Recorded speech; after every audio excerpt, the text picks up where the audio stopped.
रक्षाबंधन का दिन था। नमन की पत्नी पिंकी आज सुबह से ही अच्छे से पकवान बना रही थी, जिसे देखकर उसके दोनों बच्चे शोभा और प्रियंका बोल रहे हैं, मम्मी कब बुआ और फूफा जी आएंगे? आइसक्रीम वाला बुआ और मक्खन वाली फूफा जी। अरे बच्चों, तुम लोगों ने क्या नाम दे दिया अपने बुआ फूफा को? ठीक ही तो कह रहे हैं जी। बड़ी बुआ को इन लोगों को भी चिंता रहती है, छोटी बुआ को तो बड़ी बुआ से इन लोगों के बहुत ही लगाव है। तभी उसकी छोटी बहन रिया आ जाती है और कहती है, भैया मैं आ गई। कैसे हैं आप लोग? आ गई या भैया?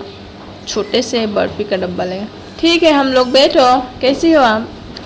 ठीक हूँ भाभी। आपके पति भी आने वाले थे साथ में? हाँ भाभी, पर जानती है ना आप, ऑफिस के काम से छुट्टी नहीं मिला तो नहीं आ सके और सुबह ही अपने बहन से वो राखी बनवाकर ऑफिस चले गए। बच्चों ये लो, मैं तुम लोगों के लिए चॉकलेट लाई हूँ।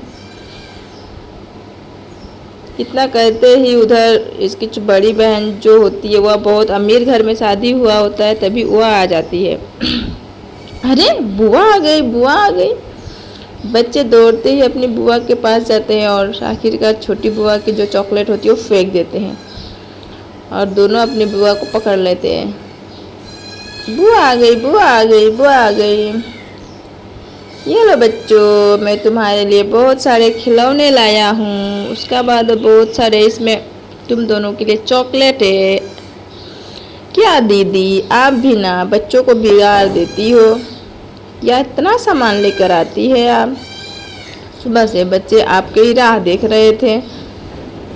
आखिरकार अच्छा हुआ, चलिए आप पहले जल्दी से राखी बांध दीजिए। हाँ बहन आ, मैं कब से तुम्हारी राखी के मूर्ति वाली की वेट कर रहा था।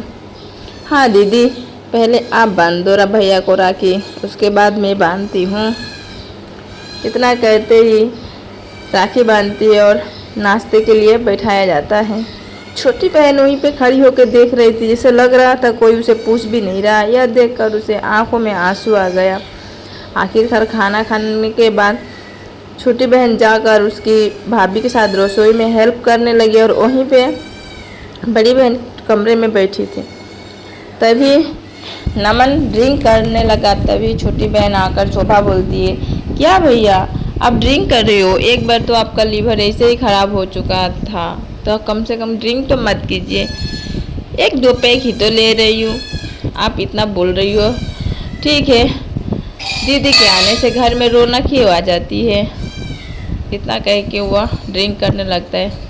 उधर जाकर पिंकी अपने ननद, बड़ी ननद से कहती है, दीदी आप बताओ शाम को क्या खाओगी, आपके लिए क्या बनाएं? इसी तरह कुछ गपशप करते रहती है। तभी इन दोनों की बातें देख छोटी बहन को, शोभा को बुरा लगता है और शोभा सोचती है मुझे यहाँ से चले जाना चाहिए, क्योंकि यहाँ पे जिसका वैल्यू नहीं वहाँ पे मायका हो या ससुराल रहना नहीं चाहिए।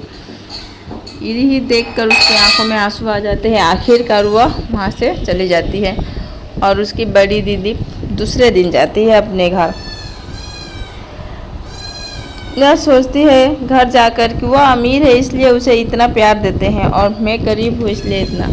रक्षाबंधन की 2 ही दिन होता है, तभी उसकी भाई नमन का तबीयत खराब हो जाता है और डॉक्टर के पास उसको एडमिट किया जाता है।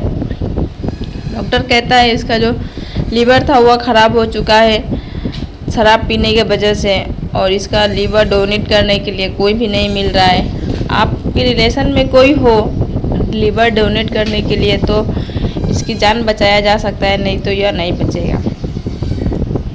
अब पिंकी यह सुनकर रोने लगती है और आखिरकार उसे कोई नहीं दिखाई पड़ता। इसकी ब्लड ग्रुप उसके ब्लड ग्रुप से मैच नहीं करता, तो यह आखिर बैठी सोचती रहती है और कोई भी डोनेट करने वाला भी नहीं मिलता। बहुत ही प्रयास करने के बाद किसी के नहीं मिलता और वह आखिरकार अपने बड़ी ननद को फ़ोन लगाती है। छोटी ननद वहीं पे नहीं थी, शोभा, जो अपनी जेठानी की बेटी की शादी में शहर से बाहर गई थी, और भाभी अपने बड़ी ननद से फ़ोन करके बुलाती है, दीदी आप आ जाओ ना, आपकी भाई को आपकी बहुत ज़रूरत है। क्या तो मैं क्या करूँ, मैं समझी नहीं आप कहना क्या चाहती हो। उनकी जो लीवर है वह ख़राब हो चुका है और उनकी लीवर को तो आप थोड़ी सी अपने लीवर की हिस्सा दे देंगी तो वह आपके भाई के जीवन बच जाए। क्या भाभी ये क्या कर रहे हो आप, मेरे ससुराल वालों को तो आप जानती हो, वह नहीं मानेंगे इन सब बातों के लिए।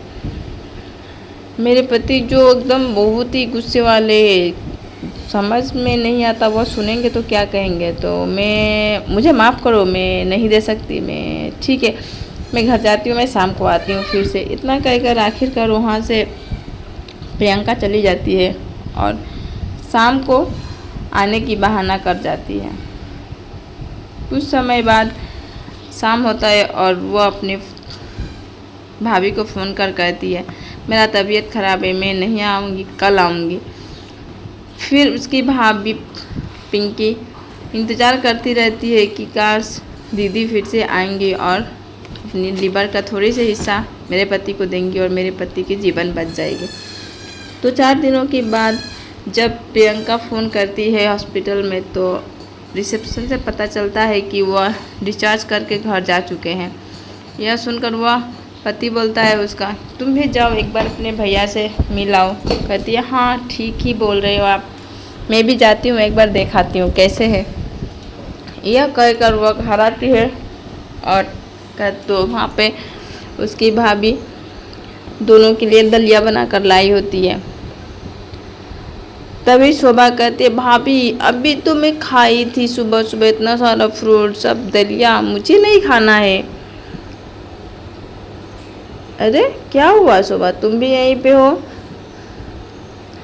या ये देखो मैं तुम्हारे लिए कितने सारे फल्स और कितने सारे ड्राई फ्रूट्स लेकर आई हूँ। यह कहती है मैंने तो मन बना लिया था कि मैं अपने जान को दांव पर रख के मैं लिवर डोनेट करूँगी, लेकिन कुछ तबीयत ख़राब होने की वजह से मैं हॉस्पिटल ही नहीं आ पाए। अच्छा हुआ कि शोभा ने लिवर डोनेट कर दिया। हाँ अपने भाई के लिए एक बहन खड़ी नहीं हो पाई तो क्या दूसरी बहन तो है ना, वह तो खड़ी थी। ठीक है मैं इन दोनों की दवा के समय हो चुका है और खाना की मैं इन दोनों को दवा और खाना देने जा रही हूँ। आपको क्या चाहिए, चाय लोगी या कॉफ़ी बता दो, मैं आपके लिए ला देती हूँ। आप समझ चुकी थी कि अब मेरा मायके में वो प्यार नहीं रहा मेरे लिए। यह सुनते ही वह कहती है ठीक है मुझे थोड़ा काम है, मुझे याद आया मैं जा रही हूँ घर पे, फिर से चक्कर लगाती हूँ। यह कह कर वह वहाँ से चली जाती है। आखिरकार समझ चुकी थी और शोभा के साथ जितने घर वाले प्यार करते थे उसी तरह बच्चे भी उनसे सबसे ज़्यादा प्यार करने लगे थे। आखिरकार शोभा का जिंदगी